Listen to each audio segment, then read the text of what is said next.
Oh, Chris Balloon of Gore Score says an inspired slaughter-thon, grand splatter in the Italian cannibal / zombie tradition. It's Burial Ground. Burial Ground, yeah, all right. It's that zombie movie with the guy, you know, the guy. He looks like the guy. This is such a I don't even know where to start with Burial Ground. It's kind of a piece of shit, but not really, I guess. So this is a 2016 release from Severin Films. As you can see, got some pretty cool artwork. Got a single disc. Got your alternate shiz. Oh, fuck me. Fuck balls, shit. And yeah, you know, it's a standard Severin release. My slipcover's actually kind of beaten up. It has like some shitty corners. It's starting to come unglued. I gotta re-glue that.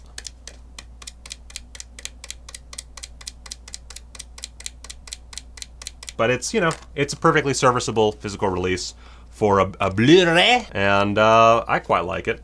What other color lights you got? These babies are any color, Dom. These are any color lights.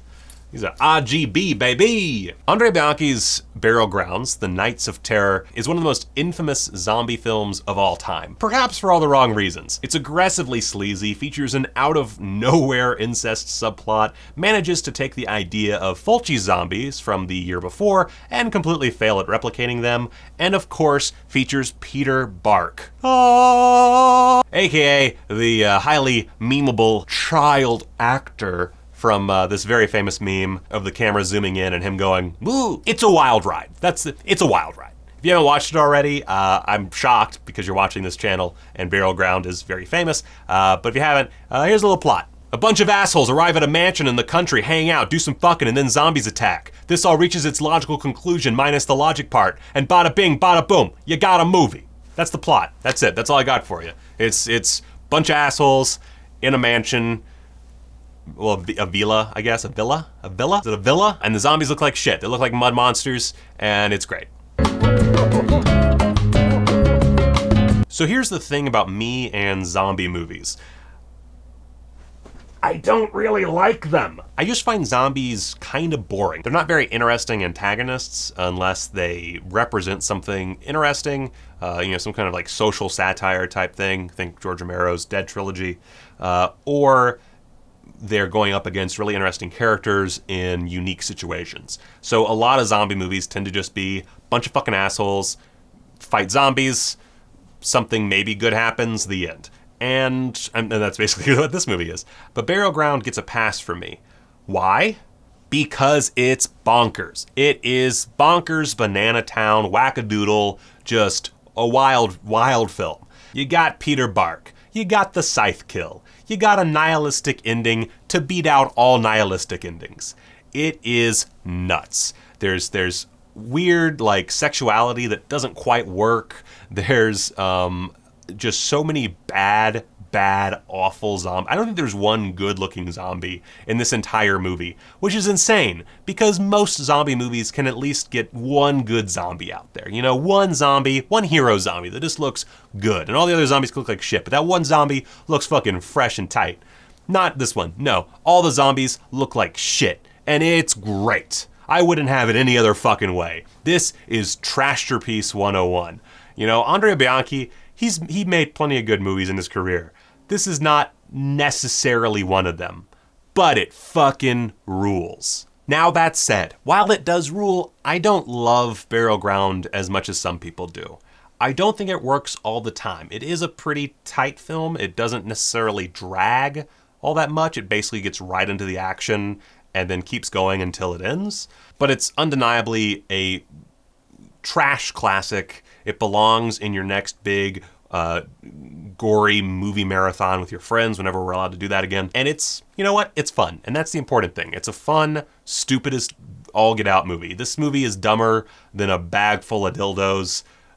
It is really, really, really stupid.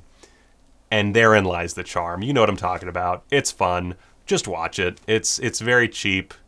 Just, you know, if you get a chance to stream it, do that too. But this is a great transfer. It's not perfect, but as far as transfers of fucking Burial Ground go, Looks great. It's this is great. Now packed with all new extras and featuring a 2K scan and restoration from an immaculate film element recently discovered beneath the floorboards of a Trastevere church rectory.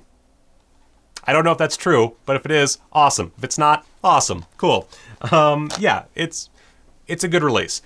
Extras-wise, we get Villa Parisi, Legacy of Terror, a 15-minute look at the history of the location used in Burial Ground and its history in film. If you're looking for a house tour of the most memeable zombie flick of all time, here you go. Peter Still Lives is 7 minutes of Peter Bark at a 2013 showing of Burial Ground. He's a jovial dude. He starts with the claim that he's releasing a book, which I'm not even sure ever got released. Does anybody have a fucking pin on that thing? I have not heard about it. Maybe it's because it's Italian and things don't leave Italy, I guess. Whatever. And a very questionable first question about the taste of a breast. Eventually it does get less awkward, or at least as far from it as you can get considering the subject matter. The subject matter is incest. That's what I'm hinting at there, guys. Just for the Money is a 9-minute interview with actor Simone Mattioli. Shockingly, for someone who admits to just doing the movie for the money, he doesn't have a ton of very specific stories. He delves into Bianchi's directing style, being naked on camera for the first time, and near the end even mentions that he had forgotten he'd ever made this movie. So, not the most enthralling, but an okay interviewee, all said and done. The Smell of Death is a 9-minute mix of archival interviews with producer Gabriel Crisanti and actress Marangela Giordano. It's not delivery, it's Giordano.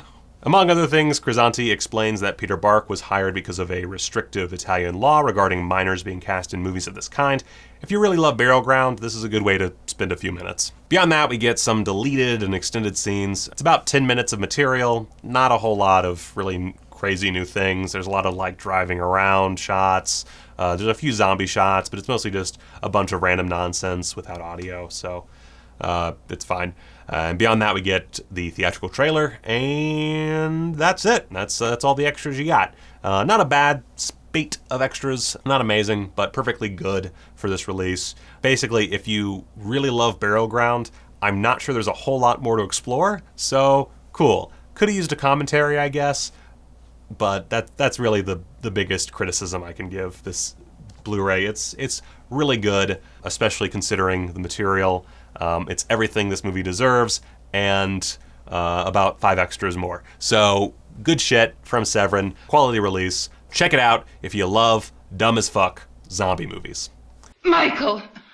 Now for a double feature for this one, I'm gonna say check out Malabimba, which we covered separately. It's a little porny, but it's a much better everybody's trapped in a castle dealing with some unspeakable bullshit movie.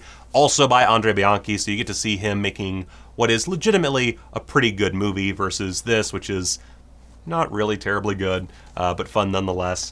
So that's a good way to just spend roughly 3.5-4 hours trapped in castles. And with that being said, thank you so much for watching. Check out the Twitters and the Fossbooks and the Patreon. Give me some shekels. And yeah, till next time, go watch a movie. Grr, ard.